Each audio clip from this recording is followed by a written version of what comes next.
Hi, this is John with The Evolving World. Today I'm doing a quick video on how to disable the automatic headlights on a Chevrolet Bolt. Usually there's an off position. This car does not have an off position, so that's the thing that's really pissing me off here. There needs to be an off position. Like, if I do that, I want that to stay off. Like, just stay off, like right there. I want it to be off until I want it on.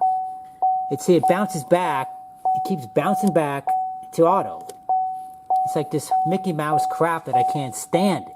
It's driving me crazy. In addition to the chiming, but that's another thing. Anyway, let's get on with this and modify this thing. So to get access to the switch, first thing you do is you take off the fuse panel cover, like right here. You take this off, and then you get access to a couple of screws. There's actually one down here and another over here. 7mm, just a regular wrench will work. 7mm. It's not a screw, it's actually a little bolt. And then so you pull those out, and then you take off the OBD2, or I guess OBD, the access port right here to the computer and stuff. Loosen that up, and then you can pull the whole bottom panel off. And then what I did is I loosened up this little top piece up here as well, because I wasn't sure exactly how this is mounted in here. I didn't want to like start putting in a screwdriver and start wedging. If you know exactly what to do the first time, you could probably just, remove this separately. But I wasn't exactly certain. I didn't want to wedge in a screwdriver and then start like, prying away, not knowing where the pressure points are, and then you end up scratching the hell out of the whole thing and it looks like shit. So I didn't want to do that. So what I did is I took all this other stuff apart and I came at it from behind, and I was able to push on it from the back, and then I found out where the pressure points are, and then I was able to kind of just get it out. So basically there's a couple points right here, 2 at the bottom right there, and then there's 2 at the top right here and here. I don't know if you can see that. The lighting's not very good. Apologize for that. So that's how you get to the switch. So now let's go ahead and just take this out. Alright, so I just pulled off the back panel. And here's what we have inside here. As you can tell, it looks like this is like a little circuit board in here. So we have like a little bit of control happening right here all in this unit. So the whole assembly, I think, is what's controlling everything. So it looks like it's all right here. So this is not a simple switch here. I mean, we've got, I think this part of it is the simple part. But it looks like we have all the circuitry right here. I tried running some contact leads on this thing to try to trace it back, and it's not even reacting at all. So when I put it to that position, there's no contact going through any of it. So it's all happening within this circuit board right here. The next step here is just to gently pull this thing out. I've already loosened it up. It's not quite that easy to do, but it comes right out, and that's our controls right there. So yeah, this is the controller right here, I would say. I think that's the whole control that's happening, the electronic controls, and then this down here is just dummy stuff. This is just mechanical stuff. So right here is where we should be able to make some changes here. So I ended up using a needle nose pliers. It turns out that putting pressure with a needle nose pliers in the center there, it does allow this thing to disassemble now. So now we can just pull this thing right out. So I got it apart right here. You can see that there's 1 notch, focus, 2 notches, 3 notches, and then there's a lump right there, or I guess no notch. And so it's the same thing on both sides. This side as well, that's the same thing. You can see there's 1, 2, 3, and then there's no notch. So all I have to do now is cut out a notch, and I think that should do it. So I found the easiest thing was to use a solder iron. It was a whole lot easier, because that way you can do a nice smooth melt. And that's the new one on the end there. You do a nice smooth melt, and then you just kind of clean it up with a utility knife and some needle nose pliers to kind of just scrape off the rest of the excess plastic. But you can basically just melt it, do a nice smooth melt right there, and get a nice precise cut, because there's really no other way to do it. I mean, it's very easy to do it that way. I mean, you could try a mini grinder, but that's going to get a little shady. I think this is probably a lot easier way to do it.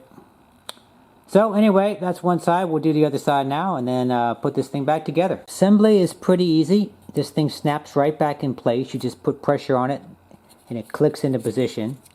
So now all we have to do is try it out. So this is it right here. So that's headlight on.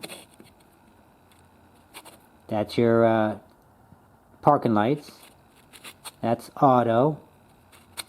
And boom, that's off. I like it. We now have an off position. Auto, parking, headlights. Okay, another thing to note if you're going to do this procedure, be very, very careful. These little brushes right here can fall out. I was about to put this back together and I noticed that they're not here. It gave me almost a heart attack. But even though with my dirty floor down here, I was able to look down and find them. So here they are right here, tiny little buggers.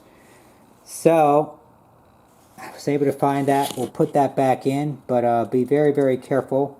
Also, the same thing with the pins too. They're spring loaded. They got tiny little springs and they're tiny little pins, and those will fall out too. I almost lost those as well. So be very, very careful when you do this procedure. All right, everything's put back together again. Let's see what happens. So we're starting in our new off position. Let me go ahead and just tilt this. Push the hand on the brake here. Push the pedal down. And what happens? All right. It boots up and there's no headlights on. Excellent. So let's see what happens now. Let's turn it to auto. Huh. Okay. So nothing's on auto. Let's do parking light mode. Okay, parking light modes look good. Parking lights are on. Let's do headlights. Headlights are on. That's to be expected. I'm kind of strange about the auto mode here. So back to parking lights. Back to, okay, so auto works that way. So sometimes it works, sometimes it doesn't. So off, auto, parking lights, headlights, parking, auto. So auto does work. Actually, that's actually good actually, because it's interesting. So it only works stepping down, not stepping up. So when you go from off to auto, it does not work. Well, that's good though, because when you're going from off to parking, you don't want to have the headlights come on, and you don't want to step up to headlight mode and then go back down to parking light mode. You look like an idiot, right? So that's actually bro. That's exactly what I want. Actually, that's great, because that way you can go over to parking light mode and back down, and you can just leave it in auto. That's great. That's exactly what I want. Now, see, why is it that the factory couldn't just do this? Why couldn't the factory just have an off position? All right, well, I think that's going to do it for this video. That's one way to disable the auto headlights on a GM Bolt EV. Possibly some other cars too, because I would think that they use the same switch in other GM cars too. So maybe this is for GM cars in general. But it's nice to have options. I definitely like to have options, and I think this is an excellent mod. I hope you guys enjoyed this video. Hope you found it useful. Please like and subscribe if you did.